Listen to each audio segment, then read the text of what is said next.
Just stop it. The run-of-the-mill, cheesy, humdrum bullshit status quo just tires me out. What fascinates me are the industry disruptors, the superhuman frontiersmen or women who go through hell to achieve their goals. Join me as we meet and learn from those mavericks, rebels, and business leaders that aren't afraid to piss off the establishment in order to make radical change for good.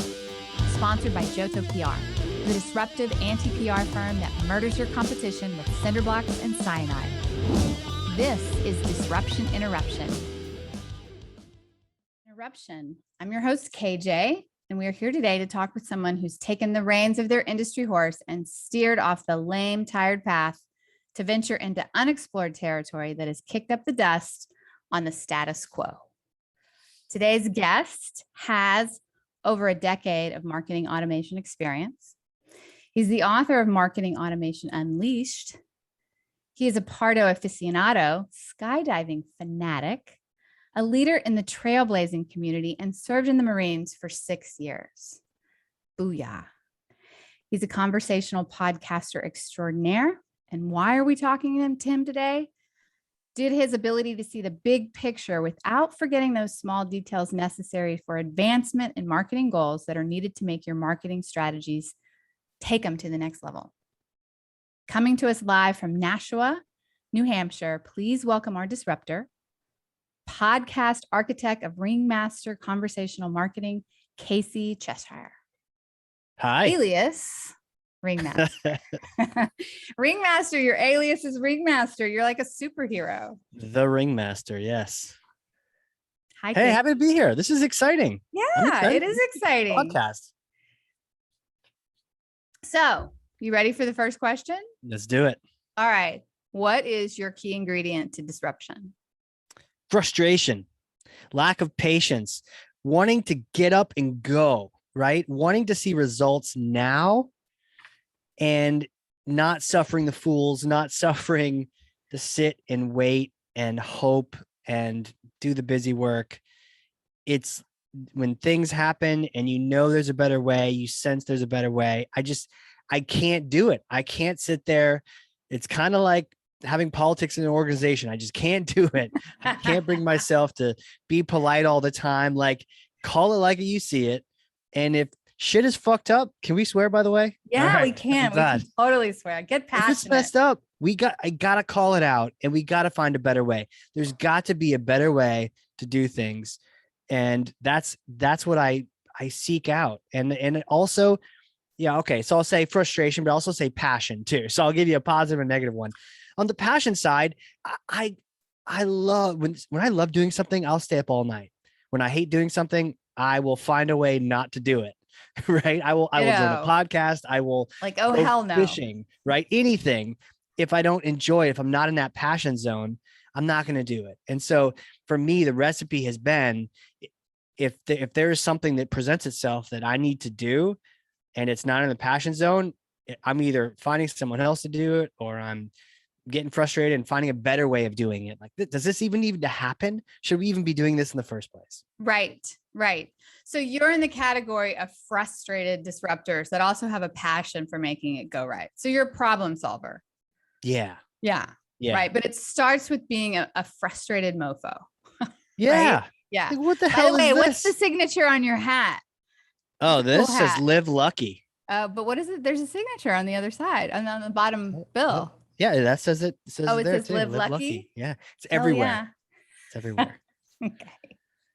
All right, good. So that is your main ingredient. Yeah. Has a little bit of passion mixed up with a little. It's like an Oreo. It's a disruption Oreo. I guess the cookie is the frustration and the cream is the passion. Okay. Together. What's the other cookie? What's that? The results? What's the other cookie part? No. The cookie part. The other cookie? No, I gotcha. It's passion surrounded by frustration. Yeah. But the disruption is sweet. So that's why we have an Oreo. Sweet. Okay, especially when you dip it in the milk of success. You know it. You know it. Let's do it. So, all right. So let's talk about this disruption that you were so freaking frustrated and passionate about, right? Yeah. So explain to me the frustration. Explain to me the freaking status quo. Like spell it out. Yeah. Industry, what's happening? Just the shit. Yeah. The shit. Here's the deal. I'm a lifelong long marketer, and I've been doing this for a long time. Marketing, especially in the B2B world. And there is kind of a groove. You mentioned in your intro, like people get stuck in their grooves. There is a groove in B2B marketing. There is just sort of this path, and it's so conservative. It's like, this is the way we've always done it. Yeah. And it's like, disguised as best practices, there's this path, and the path is, okay, you want to meet these people, they're high level CTOs or whatever C-suite you're trying to meet, going to go to conferences, you're going to spend money on a booth, and you're going to take people out to dinner and host parties, and hopefully they'll see your brand logo at some point. They don't care about it, but they'll have seen it maybe 11 times. And then eventually, you'll meet one of the people on the team at that conference, and they'll mention it to someone else, and they'll be a recommender. And then your sales team's going to harass everyone anyways. And then ideally with enough the marketing. whiskey hugs and chugs, right? Yeah, I like that. Whiskey chugs and hugs. Like, let's have a whiskey booth at the trade show, and we're going to shoot whiskey, and we're going to slap each other on the back. And that's how I'm going to get my brand out there. Whiskey, hugs, and chugs. One of my other clients told me that. I love that. She's like, do you know who it was? Do I know who it was? Yeah. Yeah. It's a value-added reseller, Technologent. Okay. You're going to tell me offline? Because it sounds like we should go drinking with this guy or gal. They do something disruptive to bypass the whiskey hugs and chugs that they had to do during COVID. Yeah. But that's what she called it, right? Whiskey hugs and chugs. Love it. So so that's happening on the sales side. And the marketing side, it's let's have some ads. Let's go ahead and, send out some direct mail, and God forbid, billboard signs, and let's, again, the conferences, and let's write white papers. One group I went and I was a part of and visited them. They had an attorney in New York City create this 27-page white paper. And I don't know how, and this guy was like 300 more, 500 an hour, right? I don't know how fast he can type, but 27 pages at that rate, that guy made massive bank on this white paper. And then I asked them, what did that paper solve for your customer? And all the eyes started going down, and people stopped looking at me. They didn't want to give me eye contact because they didn't have a goal for that piece of content. They just made it for making its sake. And so this is the status quo, this sort of boring B2B. It's like harassment. It's like sales harassment disguised as modern technology.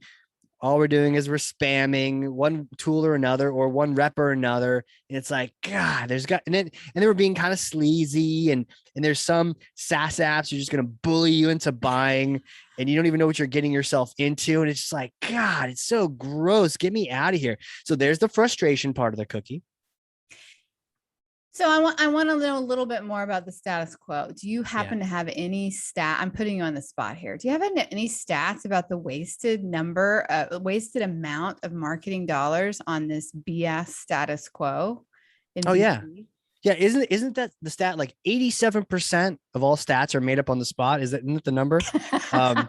Let's do that. Let's make up some. No, really, seriously. Do you know what it is from your experience? Well, here's a small example of that. Something around 80%. I mean, God, Pareto's everywhere, but something around 80 to 87% of all content ever created goes unread or unconsumed by a consumer.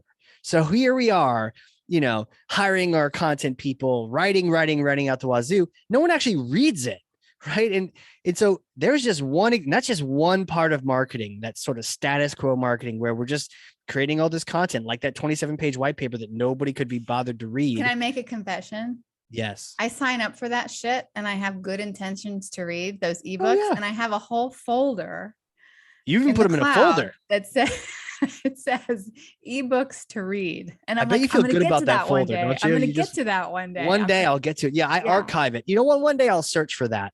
Yeah. I probably won't search for that. No. But it's in there. Every time I see it in there, I'm like, oh, fuck, I need to read that. And then I feel like a schmuck for not reading it. But then I have other things to do, right? And when I go to buy something, I don't go back and look at those ebooks and say, who wrote that? Right. I mean, you know, if there they was that have- great if- ebook. Let me go back and check that out. Said Yeah. no one ever. Right. If they've had really good like relationship building with me, Yeah. then that's where I purchase from them, right? Yeah. Okay, so I The get the status relationship. quo. That's the status quo. Yep.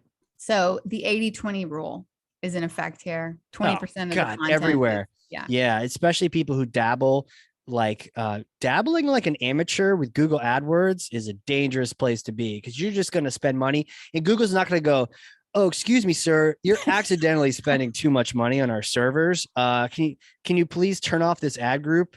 You know, Yeah, they're you're gonna like, you're being an idiot. all Let's right. help you out. No, Especially not- Facebook. They're like, can you give us a second credit card so we max Yeah. out your first one, that we can just keep going on the second one? No one's going to tell you that you're completely wasting your spend for no reason whatsoever. no one. And that's just, you know, there's AdWords, there's all these other places, and wasted time, wasted budget. It's a rough. freaking rat trap, actually, because you yeah. get into this frenzy of like, I gotta do it, I gotta do it, I gotta get out there, right? I mean, Yeah. I've been guilty of it. Yeah. Okay, Volume, so I right? know what Let's the go for status that quo is. volume. Let's get it out there. Yeah, right. So, okay. So you've sufficiently ruined me on this. Ruined. The status quo. I'm a puddle. It's on so the floor. boring. Yeah, it's boring.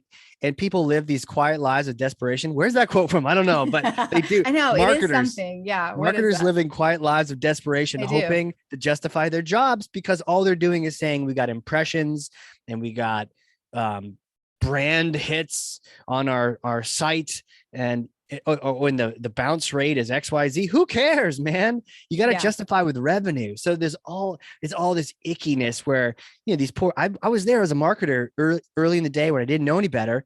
I would send out an email to like 1 million people, and the CEO would say, can you send one out to 1.5 million? Like, just send an extra 500,000 emails out. Let's just see what happens. See what happens. To the same people who are just going to piss them off that much more. And they're like, get me out of this thing. So yeah, it just, that's the status quo, is just icky. And we keep adding more tech to it, and it doesn't necessarily make it better, right? The tech's not going to just make it not status quo. It's just It's like an arbitrary on top of an arbitrary on top of Yeah. an arbitrary, instead of Yeah. finding the why. So, all right, I feel icky enough. Yeah. What is the transformation? What's the disruption? It's The probably too disruption- simple to even be understood. Oh my gosh, it's so simple and interesting. I found this is starting to grow and grow. I started realizing that I had almost never talked to a customer in marketing. Marketing used to own the customer relationship. We used to be the one doing the Mad Men test with the people to see what they thought about it, giving the feedback back to product, telling sales how to sell it. We used to be there. And then we sort of relegated ourselves to being these like antiquated budget spenders that don't really justify themselves with it. It's gross, right? So we used to always talk to customers, and I realized modern marketing nearly never talks to them. And so we started talking to them, and we realized, wow, so many things come about when you talk to customers. Well, where does this end up? This ends up 3 years ago. I needed to create a bunch of content, and not wanting to go down the same path as that firm that hired the attorney, Right. and not able to be that attorney. I thought, what's a better way of creating content? Now, this isn't the overall solve, but it was just a small step in the right direction. How could I create a bunch of content that's actually really good, that people will want, that doesn't take a 10 hours to create, right? I remember writing a cool little article on LinkedIn posts. This cool article had a picture of a helicopter with Coast Guard rescuing someone. It was like, MQLs are dead. It was a great artical, like 12 likes, or like 12 Crickets. views maybe. And then Crickets. like my mom liked the post, right? And I'm followed by more than anyone I know. And yet, nope, that's all I got. And so it's hit or miss, or you put a picture of something interesting on there, like Spider-Man with his shirt off, and it got like 300 hits, but you're like, what am I doing? Right. So I'm in this mix. And then I discovered, you know what? Podcasts. I've been listening to them for a long time. Good old Joe Rogan's been doing his thing. And I thought, well, man, what about doing that? And I went through this process of figuring it out, trying it out. And there are a lot of nerds out there telling you what mic to get, but not a lot of people saying, well, this is how you do it to really make a difference in business, or how you just think. So here I was, that same old story. I was frustrated. I'm like, I need to make content. I need to educate our buyers. We want to be that of a set. I don't want to do this writing method. What about talking? What about conversation? And then I realized I also don't know everything. I used to think I did, but then I started interviewing people that knew way more than I did. And it was amazing because they just taught me for free. And then all these amazing conversations with these brilliant people. I had an hour and a half podcast with a professor of marketing from Wharton. Like, Oh, what wow. is that? Right? Like, and they're just educating me. And this is making the most amazing content on the planet. And I'm learning from it too. But what was amazing about this whole experiment with wanting to create content is that I found the solution to disrupt all of marketing its entire self, which is I was talking directly to many a times, not the professor, but other times I was talking to CMOs and potential customers of my company. And then a miraculous thing happened. We would spend a half an hour, we'd do a little prep call, we'd talk on a podcast like we're doing. And after a concerted amount of time together, we thought, not everyone, but we thought, hey, we kind of like each other. Yeah. This is pretty cool. Not And everyone. yeah, right. Not everyone, but And they is pretty hired cool. you. They hired you. They hired me. Yeah. Right. And they said, you know what? We need your help with marketing automation. Let's do this. And many times somebody else needed their help and I connected them and we just created this great little network and this great little family and connection. It was good old fashioned sales. It was like, I like you, you like me. Let's do business together. And technically that's how it's always been. Here's my checkbook. Yeah. And here's my checkbook, but it didn't feel gross. Like you were trying to do that. You just wanted to learn from these people. Yeah. You realized you trust them. They wanted to learn from you. Yeah. Yeah. Totally. But B2B is all about relationships. That's for damn sure. 100%. 100%. Right. Education and relationships. And the podcast nailed that for me, for all of those things. I never needed content again. Didn't need to hire a content agency to churn out garbage that no one even knows. You do churn out content from the podcast. Oh, right? Yeah. Yeah. 100%. You've got videos, audios, you got clips. And then the secret there with the content is you can have a junior copywriter or someone who could just maybe barely speak English, but wants to learn marketing, listen to an interview like what we're doing and say, don't write about what you research. Just go listen to KJ, go listen to Casey. What kind of knowledge are they dropping? Write about what you heard on that podcast. And that's our blog post. Top 7 tips to disrupt B2B marketing. Yeah. The top 7 tips to, annihilate your competition with PR. And then they can just write from the interview, from the badass themselves. Right. Be a true reporter. Yeah. Yeah. A novel idea. Novel. Way more fun to listen to than like a chamber of commerce or an aldermanic meeting, right? Like what poor journalists sitting in that meeting trying to figure out what they're going to write about for the paper. No, screw that. Come listen to a podcast and get a job in content marketing. That's talk to the people on the ground floor, right? Yeah, totally. It's true. Okay. Well, that seems too simple to be believed. Too simple to be believed, but it's true because and it's working. It's working. It's working hand over fist in amazing ways. And I just recently went on a little networking event on a boat a couple of days ago, B2BMX. I got invited to go on the boat. I wasn't even at the conference. And they're like, come on over. And these are all people I'd grown relationships with and connected with by interviewing other marketers on my podcast. And it's just been amazing. So I've created a community. I've gained friends out of it. Right. So all the above came from this. And then the real moment when I was like, this is it, this is working, was when I had a CEO invite me to come camping with her and her friends the next time they were up in New Hampshire. And I thought, this is legit. And at the same time, I had a friend who said, hey, I have a startup that I'm helping. I'm their VP of sales and we want to get our name out there. Do you have any marketing ideas? And I thought there's 2 paths you can take here. There's the 2-year program of spending, give me like $300,000 or $500,000. I'll go to trade shows. We'll put the brand out there. It's not going to be very quickly. You're probably going to have no sales for 2 years, but you're slowly but surely that old school model. We're going to beat down the door. Or tomorrow I could line up an interview with one of your best buyers and you can learn from them and ask them questions like you should be doing anyways. Yeah. And then if you strike it up and you hit it off, maybe they're going to inquire, but no matter what, they get off the interview and they're going to know what your company is. Hell yeah. And they've talked to you for an entire hour. For an hour. Yeah. Yeah. For an hour. Okay. That's badass. Super So, badass. you already told me how you did it, right? Yeah. I'm curious, like, who gets cut out? Every time there's a disruption, it's, you're changing the status quo. You're making things better for the consumer. So the consumer here, in this case, you're making things better for them, obviously. Is there anybody that gets cut out? Is there any process that gets cut out here? Yeah, it's a great question. Man, what gets cut out? It's almost too early to tell in this kind of a disruption, but I'll just sort of take random stabs in the air at it. Okay. I know that in a general sense, this can very much replace like a business development person. Not all of them, but for sure, that host is essentially doing business development in a really cool, fun way that's actually successful. So you don't really need that dialing for dollars person because you're literally podcasting for dollars and you're doing it, and so you don't need that role. And then what else are you doing? You're also creating a hell of a lot of content. So instead of maybe hiring a content agency to just invent the thing or writers or anything like that, you can either repurpose them to listen to your podcast and write from that, or, like trim that team and have them focused on that. Right. So you don't need those outsiders who don't really know. I mean, I read an article the other day of someone writing an article like that. And they didn't really know. They didn't write from authority. They kind of wrote like a reporter saying, well, you could try this.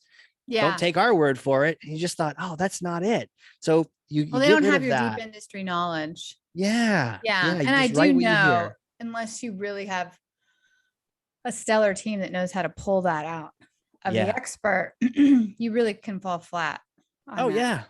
So flat. It's like thin air. And many times you have to interview them for an hour. So yeah, why not do the podcast? Right. Yeah. 100%. So that's affected. Probably the tech thins out because people realize it's not all these magical things. It's not MarTech is not always the answer. It just, MarTech creep is just becoming so onerous. Yeah. Pervasive, ubiquitous, onerous. All the big $5 words today. Yeah, it's true. All right. So when did this, you had a major frustration, right? But was there like a tipping point? Like, when did you say that's fucking it?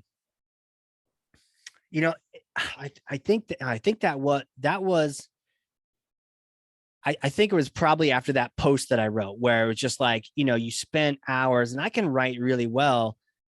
And then it was clear, it's like, this is a great post on LinkedIn. That one that 12 people saw, and my mom, so it was like, I know this is a great post. I know this would be helpful for people, but clearly I was literally seeing that 87% of content not being consumed. I was like being a part of that. And I was like, this is complete bullshit. Like if I'm going to create content in the future, let me get a lot more out of it than just creating content. So that way, let's say no one listens to your podcast. That's okay. Because you built a great relationship with someone. You learned a whole bunch of things. You expanded your network, and you got a new customer out of it. All these things. And that's before anyone even listens to it. So it flips the model. Instead of being like all about how many views you got and how many likes you got, and all those likes didn't actually read it. They're just giving you props. They're helping you out. But they didn't actually read it. They weren't affected by it. Yeah. It flips that model. So it doesn't matter how many readers you have. It's the guest that matters the most. Yeah. Yeah, that's true. It does flip the model. So you've taken, podcasts have started off with a bang. Like, when did they really come out? What year was that? 4 years ago? Yeah, it's technology. I don't know. It's probably early 2000s. Okay. But it's when the MP3 came early out, 2000s. Really? I thought it was 4 years ago. Maybe it's less than that, right? Well, Rogan has been getting high and doing his podcast for like 13 years, I think. Okay. Okay. Well, he's like an anomaly, but yeah. But, it seems to be pretty pervasive, right? Like a lot of people have podcasts, right? But what you're saying is they're just doing it to do it. They're not thinking with the ROI in mind and how to reverse this account-based marketing model that has gotten so completely complicated, right? Yeah. Yeah, it's true. So a lot of people are just doing it to do it. And that's cool. That's fine. Hey, you're trying something new, you're expanding your horizon, you're getting out there, but there's that whole other level you can take it to. I mean, it's more than the kind of mic you have. You buy the mic once, but you interview people every time. So it's like, what kind of questions do you ask? How do you make that guest a rock star? How do you make them just feel like they're just crushing it? Right. They're in the green room for Jimmy Kimmel and they're just like feeling good. Like you rock this thing, man. And that's how you build a relationship, is you go through something a little bit nervous, a little bit scary together. You're like, wow, we did that show together and it worked. People liked it. People love to talk about themselves. True. Yeah, true. They do. If you can elicit that. So themselves and their passions too. Yes, that is so true. So what do you think this whole marketing B2B like, how does this look in the future with this new disruption? Yeah. I've been trying to think about that for a long time. Maybe I need to like get some peyote or do like a sweat lodge or something to kind of like. You could do what the Vikings do. Yeah, they would take some DMT sort of like or something, right? Talk to the gods, right? Get out there to kind of like get 10 years in the future, because what happens when people have sometimes challenged, just like when you challenge jumping out of a plane, you're like, oh, why would you jump out of a perfectly good airplane? Why does everyone say perfectly good? Where does that phrase come from? I don't know, but people always challenge you with that. People always challenge the podcast thing these days by saying, doesn't everyone have one? Well, technically, no, everyone doesn't have one. But let's say everyone does have one in the future. What is that like? Well, that completely changes the game for the media, which is why they're trying to get into it more. Maybe it becomes more about a network of podcasts. It also becomes all about choosing podcasts and vetting them and understanding and finding the ones you like right now. And, it's just like, I think it'll get to the point where just like you subscribe to see people's playlists on Spotify, maybe you meet someone and you subscribe to their podcast to learn more about them and vet them out, see if you like them as well. So maybe everyone does have a podcast in the future. And then as you meet people, instead of swapping just business cards, we're swapping, hey, here's my podcast, here's my pod. And you get to learn about the person, what they do and who they are. And yeah, it definitely changes the game. And of course, people will try to abuse it, just like, search engine optimization, SEO, they try to abuse that. People try to abuse these channels, and that'll happen, but there'll be a way we'll get better at filtering out that noise. I think right now we're not so good at that. We just sort of are going with it. But I think eventually the same pattern that happens with all marketing is going to happen, and then they're going to have to disrupt this, right? Yes. Yeah. Yep. Yeah. I think if the media listens to podcasts on some, critical issues or with people, they'd have great reporting. Oh yeah. Oh yeah. Great reporting. And what happens when those individual reporters are simply just doing their own podcast and they don't need to write for someone else anymore, or they don't need to be part of the bigger, I don't know. Well, that's the whole network media today, right? Yeah. So it's already going in that direction for sure. Yeah. What do you think? Because your PR background, I'd love to, what do you, when everyone's a news, and this has happened with YouTube, but when everyone's a creator, what does that do? Well, the news works on a different formula than the content creators. Content creators work on the formula of, let's talk about the solution first. The news works on the formula of, let's talk about the harm and the controversy and all the bad things first, right? So that alarms people to keep their eyes glued to the news, right? If you can marry the two, which, is something that should be done, then you have not only people gluing to the news for, oh my God, what's going to happen next, but they're going to have actual real solutions and thought leaders that are telling them what the F is really going on. And that's going to drive revenues for the media, because people get pissed off if the media doesn't do that. They're starting to learn that, which is why we don't have, the age of big media anymore. It's all network media, because the network media are like, they want to hear about the problems, but they need a solution. Right. It's interesting that you bring that up in the switch where it's the negative first and then positive. Yeah, we're certainly not there yet. It's certainly early in the adoption for podcasts and even YouTube creators. There was a recent thing. Do you know about the Boeing Starliner? Do you know about that? There's SpaceX and Elon Musk, right? Okay. You know about those guys? Yeah. Okay. Right. So they were in a competition with Boeing and their Starliner. which was like going to be a capsule that was going to go to the space station. They're both going to bring humans to the space station. They were in a race. Well, 2 years ago, Boeing was going first, and they had an issue with their unmanned one. The clocks were off, and it couldn't make it to the space station. And NASA was like, "You guys are screwed up." And they had been kind of beating up SpaceX because they're the new guys, and their thing went perfectly. So now SpaceX has sent 4 crews, 20 people at this point up to the space station. And so Boeing Starliner, 2 years later, after all those malfunctions, is doing another test fire, empty capsule to show NASA that they could be another provider bringing people to the space station, right? This was like last week. Well, what happened? They had an error. They had an issue on the pad, and they knew about it a week in advance. And then the time came for the thing, and it didn't launch. And I'm a SpaceX fan, but I was going to watch this thing. Hey, go Team Earth. But you know what? They had another issue again. And I was like, kind of rooting for my team. Like, yeah, SpaceX, take that Boeing. But I go to YouTube and I'm searching Boeing Starliner, and I'm seeing nothing. I'm seeing some news channels doing the general report of like, oh, it didn't fire. I'm like, I know it didn't fire, but I need some nerd to talk about what happened. Why didn't it fire? And no one created that for like maybe 7 days later. Someone put some stuff out there, or they mentioned it briefly, but I'm like, where's the guy being like, Boeing, get your head out of your ass, let's go. And that didn't happen. So I know that there's still some gaps in different kinds and styles of reporting, but I know it'll get much more niche like this, where there's particular topics and interests. Just like on Clubhouse, you go to a particular room, a particular topic. Ooh, maybe that's where podcasts will go. It'll be like a podcast clubhouse, right? Like, right. Yeah. Right. Yeah. Yeah. But the thing is with podcasts, they're recorded for all time. Yeah, that's true. So it's amazing. Yeah. Especially when you start forgetting, who did I talk to? What happened? You can go listen to your own recording and then remind yourself. Yeah. Yeah. Oh, that's badass. So it came about when you saw that post and it was abysmal. Yeah. It was like abysmal results. Right? I knew it was a great post, but then like no love on that post, because everyone's trying to just, in the status quo game, is like, get your friends, tag everybody, get them all to share this post. No one's going to actually read it, but let's make ourselves feel better that we wrote it. It's like, that's the bullshit right there. It's really ironic, isn't it? Yeah. So, who are the early adopters of this?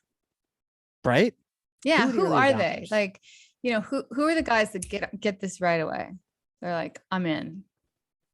There's a few of them happening. It's like, and people are realizing that it doesn't require that huge audience. You don't need to be Joe Rogan. Let Joe be Joe.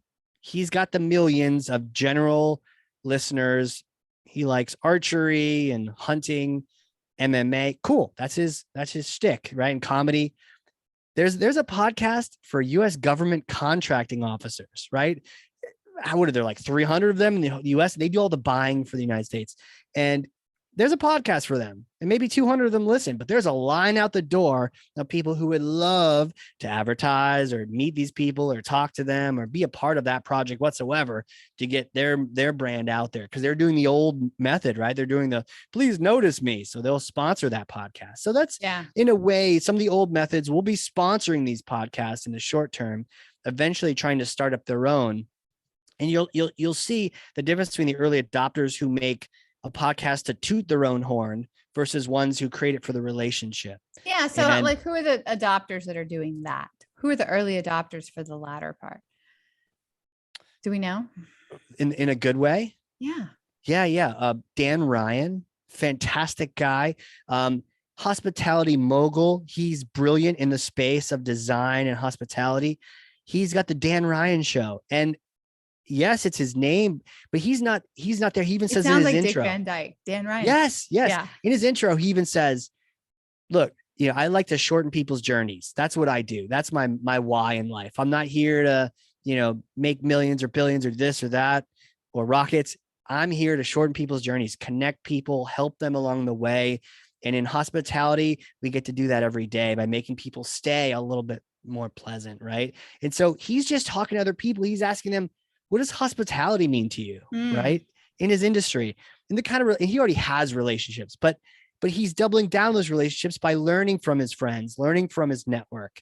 And sometimes you know someone for a long time, but to sit down with them and talk on a podcast, you realize, damn, they're pretty smart. Yeah. Like I No, can learn that's from some of true. these people. It's And so so very Dan's doing a true. great job. Frontline Innovators, another company, Skillful, they're doing an amazing job. They actually help train frontline workers to use technology, because sometimes it's like, you're on the front line, whether it could be medical, could just be you're at the Verizon store and your company gave you an app. You don't know how the hell it works. Yeah. And the developer didn't talk to you to help you figure out how to That's do your actually job better. brilliant. So what is their podcast about? Right? Frontline Innovators, it's all about how do we help these people in the front lines use technology. Let's plug the gap where you make can the listen tech. to this while you drive, like Oh yeah, walk, run. Yeah. Totally. Yeah. They get it. They totally get it. And they're interviewing people, they're learning stories. And from them, they're learning about people's past or what really flavors their future. Right.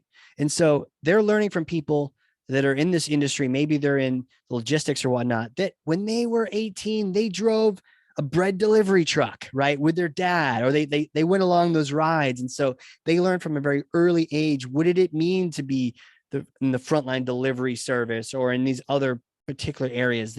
Their past has such a rich experience, and that can come out on a podcast. It can't come out on a 30-second podcast, but a little bit of a longer format, it can come out. And then you realize, wow, these are all real people with real experiences, but that's where their strategy is flavored. Then you get to really know them, right? Yeah. Okay. Really so I'm gonna ask you, like, who the hell are you? Like, how did you come to this particular path? Like, what did little Casey go through to get to this frustration, passion point? Yeah. Right. Oh man. I think all through time, even little Casey, was always kind of frustrated with doing things he didn't want to do. Right. And, but if it was something I wanted to do, then I'm like all about it. But if I don't want to do it, I'm like, what can I do here? Right. I need some solution. I can't just not do it. Did you drive your mother crazy? Oh, I'm sure. Homework, that's a funny concept. What do we do with this? How do we fix this problem? So early age, I was always kind of thinking about different ways of trying new things.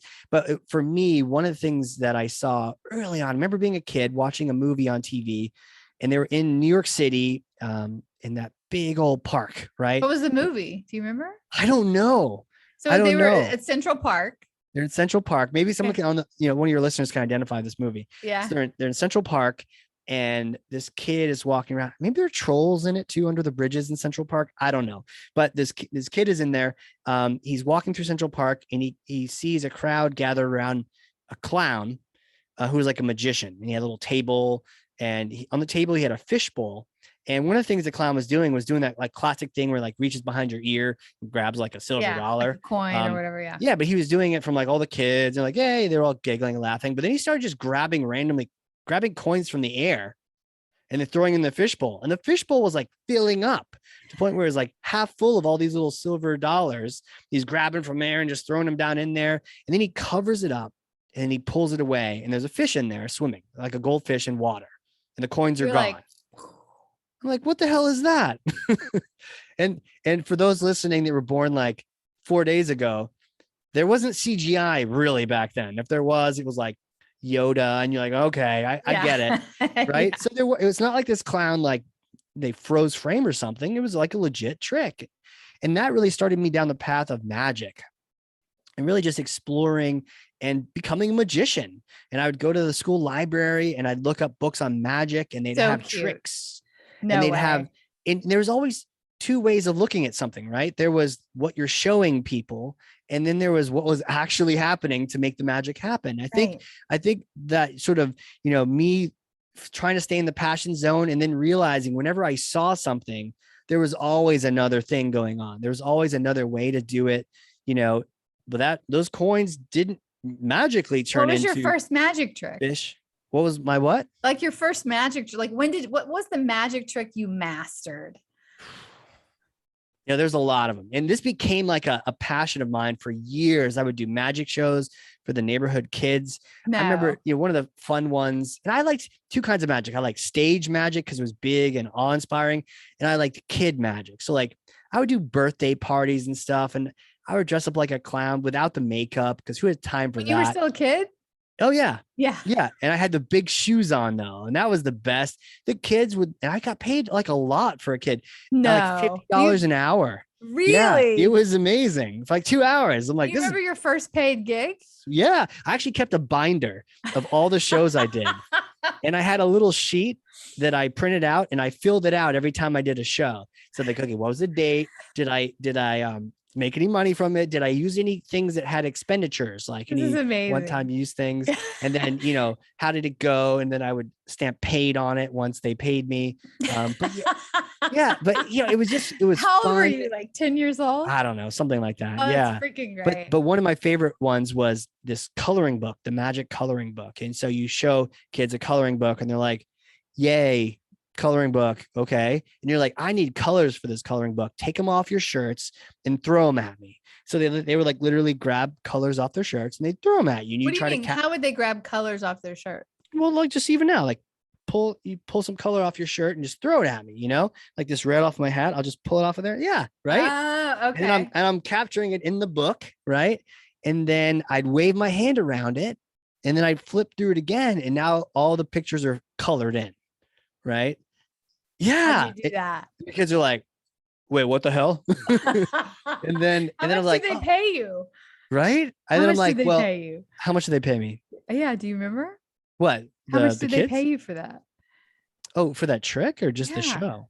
Oh, is it a show? It was part of a show. Oh yeah, you do a show. Yeah, you do a show, but many, many tricks, and you have them all coordinated. Which one comes first? Which one comes second? And have like a whole process to that. Wow. But I remember the best part about this book was that you'd say, okay, thank you so much for all those colors. I want to give them back to you. So I'm going to take them out of the book and I'm going to give them back to you. Catch them. They all catch them. Cute as little kids catching the colors in the air. And then you flip back through the book. And there's no Now even the color. pictures are gone. And it's blank. It's totally blank all through the whole book. What? And you're like, I guess I threw more back at you than I should have, but it was just so cute. It was fun though. You made people, there was joy, there was fun. But you were always, even if you saw like a magic show on TV, you're like, everyone else is like, wow. And you're thinking like, how'd that asshole do that? I'm gonna have to look that up. Your kids today, are you like, do you do these magic tricks? Yeah, sometimes they still can't figure it out. They do love Don't it. tell them. They do love it. Tell them. You can't tell. It's magician's No. secret. How did you do that one though? Okay. You don't have to tell me. I know you won't tell me, but did you ever make homework go away? Well, I tried to. That's a little harder. Like you can make your calculus work disappear, but in the end, the teacher needs it to reappear. So that was the one trick that I had challenges with, was Well, you making. could have like paid somebody to do it with all that money that you made. I did not say that. If anybody listens and they have, I could have. You're right. Yeah. We're like, here, you could pay me and you could do my calc homework. That'll help you study. What do you think? It's like a study service. That's awesome. So what do you do in your life today? Like, what are your crazy passions? Are you still doing like magic? Not so much anymore, but I'm dying to get back into theater. But what I found is, for me, the podcasting is a theater, right? It is a stage. We're on a stage right now. We have many, many, many people listening, and they can't boo us, so that's kind of nice. But but it's its own stage, so it's not bad. And so that's kept my quotient full of the performance arts and the just helping wow people. You don't get to see their reactions though, which is why at least it's one-on-one, so we can see each other's reactions. Some people do podcasts that are just solo. Cool. More power to you, but that's more of an art form than it is necessarily a dialogue or a business type of show. Yeah, that's true. Okay. I had this crazy thought, like, so what was the first magic trick you did for your wife or then girlfriend, fiance? Do you remember? You had to do this. No, see, I don't know. She would remember. I didn't need to. Because when I joined the Marines, I had made this transition where I was like, okay, I'm a Marine, so I'm just gonna walk around and stick my chest out and be like, hey, what's up? So I showed up unannounced at the writing center where she was working at university. I just showed up in my Class C Charlie uniform right after boot camp, and I'm weighing like all of 150 pounds wet, and I showed up in my Charlie uniform with a bouquet of flowers, and I was like, these are for you. She hadn't seen me. We hadn't talked. We weren't even going out. I thought she had a boyfriend too, but you know, you're Marine. So You're like, who what the hell? cares? Yeah. Booyah, And you're so I brought badass. these, and I was like, these are for you. And we chit chat for a little bit. And then I bounced. And the person she was helping at the place, they like clearly couldn't work on their writing essays anymore. They're like, what was that? What just happened? But that was it was the magic appearing flowers, I guess. That's But what they you were did. real. That's Yeah. awesome. That's awesome. So what made you decide to be a Marine? The challenge. Yeah. You know, my parents, you know, I grew up in a military family. So, you know, it was interesting. I always assumed I was going to do some kind of military something. Really? And my dad was in the Air Force and the Navy. And so, I asked around after college, you know, what's everyone got going on? And the Army, they'll take anyone and they'll give you lots of money. So join the Army, kids. They'll take anyone. They'll give you like a $40,000 signing bonus. You can do whatever you want. Life is grand. Yeah, Air Force, they want you to be smart, but if you are, they'll take you and, you know, they'll probably give you some money, let you choose something or other. I didn't talk to the Navy. And then and then the Marine Corps, I definitely didn't talk to because they're crazy, right? Like I'd seen their amazing commercials, but I just assumed They have the best marketing of all the armed forces. best. They Oh, do. 100%. 100%. Best marketing. But I never talked to them because it seemed kind of scary and like, Yeah. you know, who's qualified for that? Yeah. But you know what? Marketing got me. Of They course. had free helicopter rides at the local university. No, I'm like, no. hell yeah, I want a helicopter ride. So I went to the local university, you go on their quad, and then this huge, like Huey lands on the quad, and they're like, hey kid, get in. And you go to get in the back. They're like, no, not the back, get in the front. You're like, what? So I get in the front, They and got there's you. this female pilot. She's like, hey, what's up? Let's go. And we've like flew all around Nashua, New Hampshire. And I'm just like, this is awesome. Well, it was the Marines. And that was their lead gen, right? Hell of a good lead gen. And later on, they're like, hey, let's talk. But when we talked, they were the only one who was like, okay, you're interested. I'm like, maybe, I don't know. But I had been in, you know, just got out of college. I've been doing theater in college, drinking those peppermint mochas. I was not in shape, right? So like theater body, right? And so they're like, you know, we're not going to pay you any extra signing bonuses. You don't really get a chance to choose what you want to do, really. And we don't want you, right? And I was like, oh, okay. Take it away. Yeah. And they're like, we You don't want you. wanted that. So I was like, screw those guys. And that whole summer, I ran, cue the Rocky theme song. I'm just like, you know, running on the track every day, getting sunburned and getting in shape. And I got in shape and I came back and they're like, okay, let's do this. And they signed you. And they signed me up and I went to Paris Island and you did it for 6 years. Yeah. Wow. Yeah. That's super cool. So do you do anything with the, like, what is it? Is it the reserves? Are you part of the reserves now or? Nope. All out. You're all out. Yep. Except once Marine, always Marine. So yes. I'm still in, but I don't have to report anywhere. Thank God. Yeah. Yeah. So your crazy passion is like podcasting. Do you have anything else that you do outside podcasting and mountains? I just love mountains. The bigger, the better. You see them. And what do you go camping? In person. What's the deal? You go camping, hiking? What's the deal? Camping, hiking. But yeah, if I see a mountain, I'm like, man, I want to kind of go to the top of that. I wonder what that would be like. What's your favorite mountain? I'm just gonna go Everest on that one. Mount Everest is definitely the favorite mountain. Are you gonna do Everest one day? I would like to. Yeah, I'd like to. I kind of have a whole goal progression I'm working with with a coach to go bigger and bigger and bigger. So not like the crazy kind of just go to the big one. You got to work your way up. Have you been to Kilimanjaro yet? Not yet. I was supposed to do that 2 years ago, COVID, but then that so sucks. You know, it got rescheduled. So I'm going to shoot for this coming next year. So 22. Start on Kilimanjaro, then start working around to the 7 summits and go from there. Wow. So you're really going to do Everest? I like to. Yeah. That's to get the opportunity. You know, I am not a mountaineer, but I did climb a few mountains in Peru. Oh, hell yeah. Yeah. Those are high. Those are really high. Yeah. That was an experience to behold. That was like a week-long trek. We'd go. And did you wear one of those like parkas, those like woven llama parkas? And there were llamas. There was I swear it was like out of a space opera like movie because I'm like, there's no freaking way they carved these granite like Oh my gosh. Yeah. steps on these, perfectly on these mountains up and down. We went up 14,000 feet. We'd be up in sleet and, hail, and then we'd go down all into the jungle. And it was absolutely brutal. There's no way I'd do it again. Absolutely no way I'd do it again. But one of the most brutal but funnest times of my life. I bought Helivac insurance, all this like insurance. Of course, you got to. Right? And then when I got there, I was like, there's no freaking way a helicopter could even get in here. Like, scam. Yeah. Helicopters like, I'm not going up there. Yeah. Yeah. And there was about 10 of us. There was 10 of us. And they were like, a few of them wanted to do Kilimanjaro next. And I was like, no, I'm out. I'm freaking out. Right. Next year, maybe I'll talk you into it. I'll nurture you with some marketing, Maybe. Yeah. Yeah. I trained for it and everything. Oh, really? Yeah. Yeah. It was badass, but hell yeah. Not what I was like. I don't know what I was expecting. I never had any like experience like that. Sure. There's usually a part, sometimes halfway, who knows how high up where I remember doing this with Mount Rainier in Washington, where I was halfway, 80% up, whatever, where somewhere more than just started. And I'm like, I'm tired. This sucks. I'm like, this is a lot of work. And I'm like, what kind of a hobby is this? This is a shitty hobby.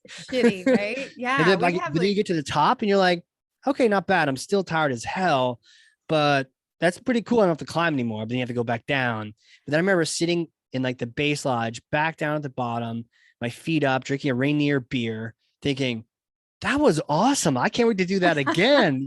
So maybe it's a mental illness. I don't know. It's like childbirth. Is it? They go through it, and then after, it's like so painful. And then afterwards, they're like, I could do it again. Yeah, that and puppies, right? You're like, oh, it's fine, right? They're cute little dogs. Yeah, it for like 2 years it peed everywhere. Yeah, you like chewed horrid, on everything, right? Yeah. You forget that. I want another one. Let's get a puppy. Well, you can invite me to Kilimanjaro. I don't know. I will. Start like marketing to me. We'll podcast in advance. Yeah. Way in advance. We'll see. Way in advance. Yeah. Start. You're going to have to talk to Gina. We'll get it scheduled. Oh, Casey, this has been fun. So where do people find you? Yeah, absolutely. Two great places.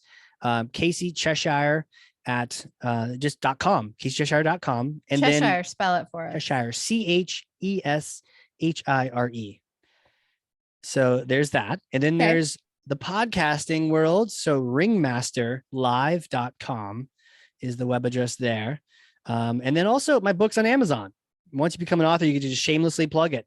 That's all true. day, every day. And tell us what the name of the book is. It's called Marketing Automation Unleashed. And it's not so much about the tech. Unleashed. Yeah. Marketing Automation Unleashed. It's not about the tech. It's about the strategies that go into marketing. And there's a roadmap in there. There's an assessment in there. I just want people to get out of the rut, get above it, work on the business, not just in it. That's badass. Yeah. All right, cool. Thank you. That's it. Right on. Thanks for having me. This has been fun. Yeah, for sure. So guys, that's it. If you learned something today or you laughed, tell somebody about this podcast, tell people to go disrupt their markets and give them some tidbit from this show. And thank you for listening to the Disruption Interruption podcast, where we transform lives, change consumer behavior, alter economics, and never accept the status quo. Ciao for now. Because we live in a highly litigious society, with America being one of the top litigious countries in the world, here's our legal disclaimer. This information is not intended to be a substitute for professional public relations or legal advice. Do not disregard seeking professional, legal, healthcare, or financial advice, or delay seeking professional PR or legal advice because of something you have heard here. Contact an attorney to obtain advice on any particular legal situation or problem. Use of this podcast or our website or any of its social media or email links do not create an agency-client relationship between Johto PR and the user.